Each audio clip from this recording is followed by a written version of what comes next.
I'm just put together a $250 gaming PC. Am I not kidding? This thing rips. Fortnite, smooth. Like with Wukong, yep. The worst part is even pushed the 2K without melting down.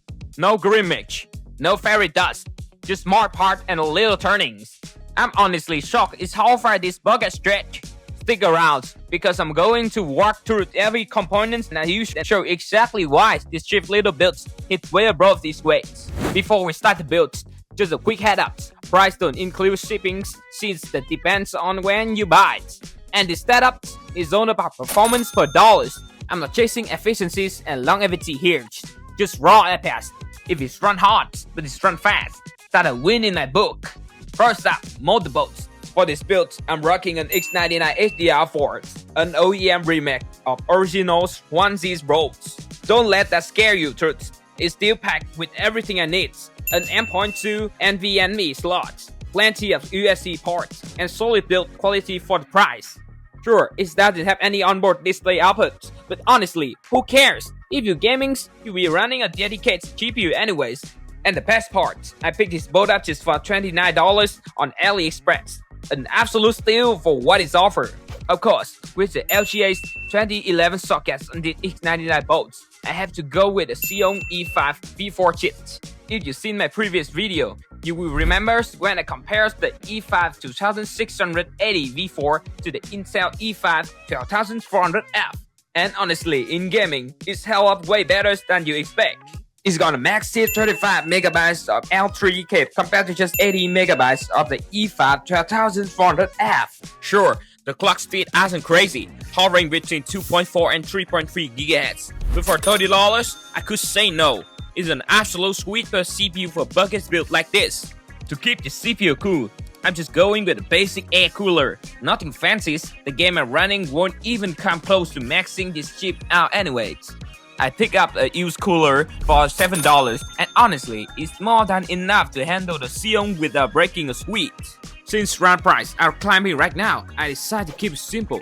Just one stick of 60GB SCC DDR4 running at 2133 MHz, which cost me about $70. It's not dual channel yet, but I will do the job just fine for now. I can always start in another stick later once the price cool down a bit. Since the motherboard came with an M.2 NVMe slot, I figured I might as well to put it to use. After digging around for a bit, I scored used 256GB NVMe SSD for just $15. It's not brand new, but it boots fast, load game quickly. And now, let's talk about the GPU, the soul of every gaming PC.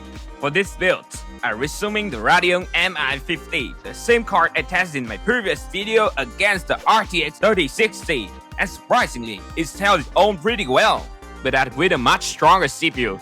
This time, it held with a Xeon E5 2680 V4, so I'm really curious to see how it's performed in a more balanced bucket setups. Will this combo still pack a punch, or we finally going to see its limits? Let's move quickly through the last two components. For powers, I'm using 600W PS2 True Rate not pick. That's cost me around $30. And for the case, I'm grabbing all cases of $15. So in total, the entire build cost me $254. Not bad at all. Now let's put everything together, fire it up, and see what kinds of performance we can squeeze out of this bucket disc. Time to enjoy the playoff. Kicking things off with CS2 on low settings. 1080p, this gaming rig performed like an absolute beast. We are hitting heights around 287 FPS, never drop below 100, and averaging roughly 190 FPS during intense firefights. Even with that kind of frame rate, it still didn't save me from catching a headshot or two. So, naturally, I cranked the resolutions up to 2K and honestly, it barely broke a sweat. The system held firm at around 130 FPS, delivering buttery smooth gameplay and razor-sharp visual. This is how CS2 was meant to be played. Next up, PUBG, running at medium setting in 2K resolutions. The system holds steady around 70 FPS, which is perfectly playable for a fast-paced shooter like this. Sure, it's not a ultra smooth esports territory, but remember, this is a $254 gaming PC. For that price, getting this kind of performance is absolute steal. If you are willing to trade a few frames for saving a ton of cash, this setup is 100% worth it. So, shoot the war please with what happened when we throw a real AAA monster at these things. Enter The Witcher 3, a 1080p low. This rig absolutely crushed it with around 140 FPS. I didn't expect that kind of muscle from a $250 build. The MI50 GPU is clearly flexing here. Temps stay cool, stability is rock solid. Truth, yeah, it's deep a bit more power than I like. Pushing it up to 2K drop the number to rally 80 to 90 FPS. But honestly, for this price, that's nothing short of heroic performance.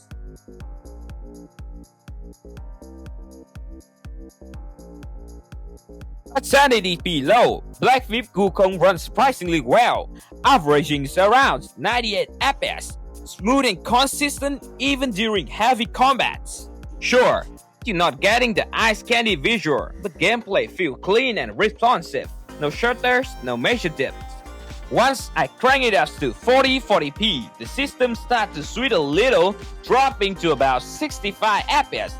It's not buttery smooth anymore, but it's still perfectly playable if you don't mind trading a bit of performance for a sharper, cleaner image quality.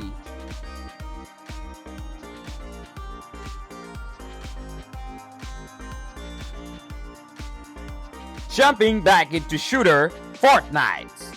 This one it'll work in the park for this build, even while gliding down from the battle bus. FPS holds steady at around 60 and once I hit the ground, it's basically double, averaging 90 to 100 FPS. What's great is how stable it feels, no frame drop, no stutters, just smooth gameplay all the way through. So, here where things get interesting. Switching Fortnite from 1080p to 1440p definitely take a toll. FPS drop from that smooth 90 to 100 frames down to about 54, which is still playable, but you start to feel the heavier moments during build fights or dense areas. And finally, the last game in today's test, Minecraft. At 8 chunk no shader, this thing absolutely fired. We are taking over 600 FPS right out of the gates. It's kind of why seeing a $250 rig pushing number like that. Even when I moved to denser, the so heavy areas is only dipped to around 400 FPS, which is still insanely smooth. One shader I turn on, yeah. The frame rates take a noticeable hit, dropping around 100 FPS. But honestly, that's still more than enough for buttery gameplay. If you're into those cinematics, beautiful Minecraft visuals, your setups has you completely covered.